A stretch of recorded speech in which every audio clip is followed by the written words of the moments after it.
जय हिंद। तो आज हम लोग नए क्लास के साथ आए हैं 10th क्लास के विज्ञान। भी जितना डाल दो इम्पोर्टेंट है, ये भी आई है।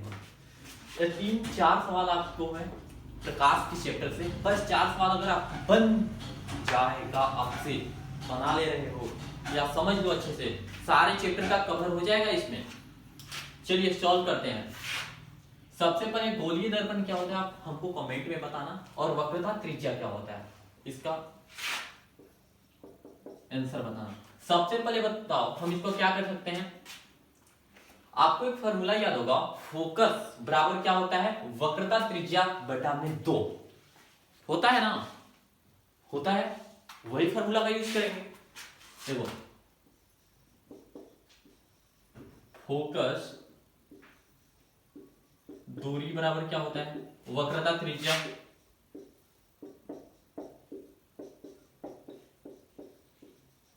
बटा में क्या हो जाएगा, 2 हो जाएगा। वक्रता त्रिज्या बराबर 2। फोकस को हम कैसे लिखते हैं, एफ से लिखते हैं। फोकस को हम लोग किसे लिखते हैं, एफ से लिखते हैं। कहां पे लिखे हैं, यहां पे। फोकस को हम लोग एफ से लिखते हैं। एफ बराबर क्या हो जाएगा, वक्रता त्रिज्या को हम लोग आर से लिखते हैं बटा में 2। अब क्वेश्चन में क्या दिया है, ये आपके फॉर्मूला है आपको।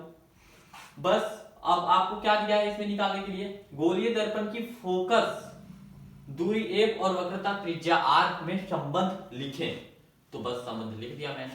तो और कैसे लिख सकते हो इसको, एक तरह से और लिख सकते हो। कैसे डिफाइन कर सकते हो, तो आर बराबर क्या हो सकता है, 2f हो सकता है। तो ये संबंध है किसमें, गोलीय दर्पण की फोकस दूरी एफ और वक्रता त्रिज्या आर में। ये संबंध है कि आर बराबर 2f हो सकता है या एफ बराबर r/2 हो सकता है। चलिए अगला क्वेश्चन। तो देखो क्वेश्चन पहले अपने से पढ़ो, आराम से पढ़ो, दिमाग ठंडा करके पढ़ो।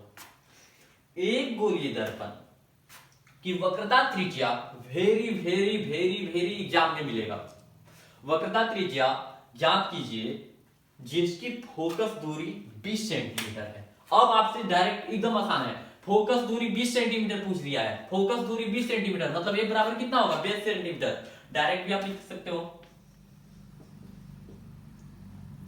ऐसे कर लो, चूंकि लिखो ए बराबर कितना दिया है, 20 सेंटीमीटर दिया है ना। तो हमको क्या निकालने के लिए बोला है, क्या निकालने के लिए बोला, ज्ञात कीजिए क्या, वक्रता त्रिज्या। तो सूत्र से लिखो डायरेक्ट, सूत्र से क्या हो जाएगा, r बराबर क्या हो जाएगा, 2f। सूत्र है ना, r बराबर 2f सूत्र है ना। अब इसमें क्या दिया हुआ है आपका, क्या दिया हुआ है बताओ, r बराबर क्या है, r बराबर क्या हो जाएगा, आपको क्या फोकस दूरी 20 दिया हुआ है, तो r बराबर क्या हो जाएगा, 2 गुना में कितना, 20। तो r निकल के कितना आया, 40 सेंटीमीटर।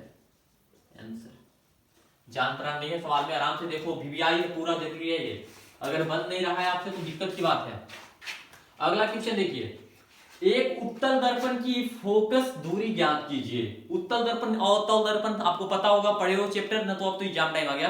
कमेंट में बताना क्या होता है। दूरी ज्ञात करें अगर उसकी वक्रता त्रिज्या 32 सेंटीमीटर है। वक्रता त्रिज्या कितना दिया हुआ है, 32 सेंटीमीटर। वक्रता त्रिज्या का मतलब r दिया हुआ है। निकालना क्या है हमको, क्या ज्ञात करना है, फोकस दूरी f को ज्ञात करना है। देखो आराम से मस्ती से सॉल्व।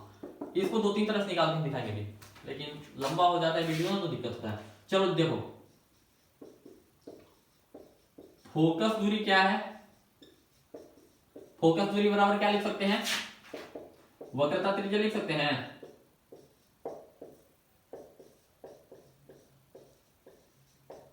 वक्रता त्रिज्या बटा 2 हो जाएगा। अब क्या करेंगे, आपका दिया हुआ है क्या, वक्रता त्रिज्या। देखो बेटा क्या ऐसे, वक्रता त्रिज्या दिया हुआ है, तो डायरेक्ट आप लिखोगे क्या, एक बराबर, इसको फोकस को एफ से लिख सकते या फोकस भी लिख सकते हो। क्या हो जाएगा, वक्रता त्रिज्या 32 है बटा में 2 कर देंगे। 2 का 2 4 6 8 10 12 14 16, क्या बार में 16। इसका आंसर 16 सेंटीमीटर। ठीक है, 16 सेंटीमीटर फोकस दूरी होगा इसका। अगला सवाल चौथा पढ़ो तो आराम से, चौथा कूल डाउन होकर पढ़िए। चलो तो अगला जो चौथा सवाल था बड़ा पेचीदा था, हमको लगा नॉर्मल सवाल था, हम हल्के में ले लिए। चलो कोई बात नहीं, मैंने सॉल्व किया, बहुत मेहनत लगा इसमें। देखो 5 सेंटीमीटर लंबा कोई बीम 10 सेंटीमीटर फोकस दूरी कि किसी अवतल दर्पण से 25 सेंटीमीटर दूरी पर जाता है तो प्रतिबिंब की स्थिति, प्रकृति तथा साइज ज्ञात करने के लिए बोल रहा है। तो सबसे पहले जो जो दिया हमने लिखा, ठीक है। प्रकृति का अलग फॉर्मूला होता है ना, और दर्पण सूत्र का अलग फॉर्मूला होता है। तो देखो प्रकृति, देखो सिर्फ हम आपको स्टेप बता रहे हैं, बाकी जोड़ घटा गुना तो आपको आता होगा, नॉर्मल सी बच्चे की बात है।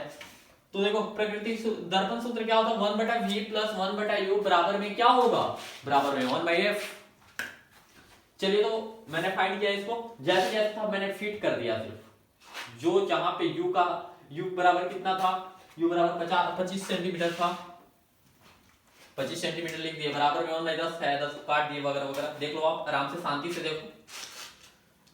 फिर देखिए प्रकृति का सूत्र होता है प्रतिबिंब वास्तविक या उल्टा एवं छोटा बनता है, ठीक है, तब हम प्रकृति सूत्र लगाते हैं दर्पण के सूत्र से, अवधारण सूत्र से, ठीक ना।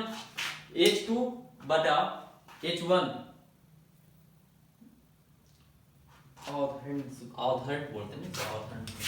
चलिए ठीक है, तो H2 बटा H1 बराबर V बटा में U माइनस का होता है, तो वही फॉर्मूला पर बैठा दिया।